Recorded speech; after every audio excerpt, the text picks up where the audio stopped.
people, heed my warning.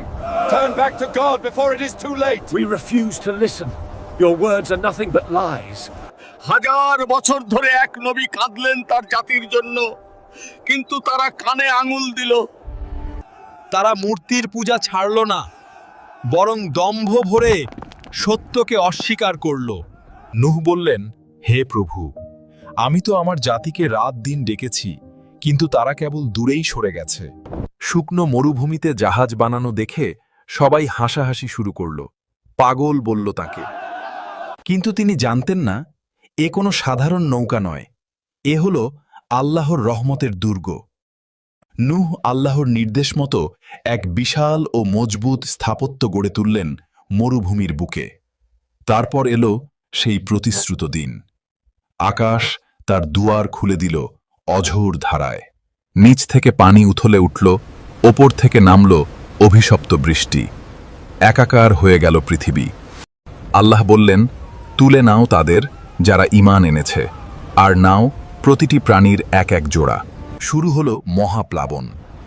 ঘর বাড়ি রাজপ্রসাদ সব খড়কুটোর মতো ভেসে গেল।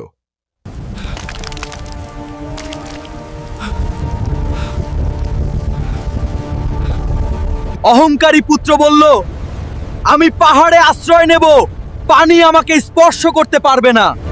মুহূর্তে এক পাহাড় সম ঢেউ তাদের মাঝখানে আড়াল হয়ে দাঁড়াল।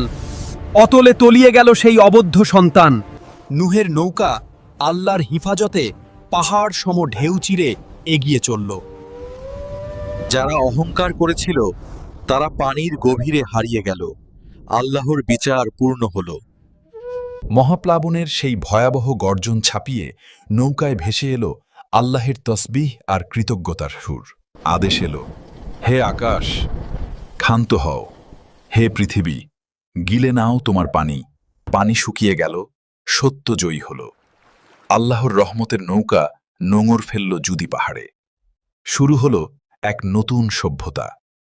এক শান্তিময় পৃথিবীর সূচনা করলেন নূহ কাশী।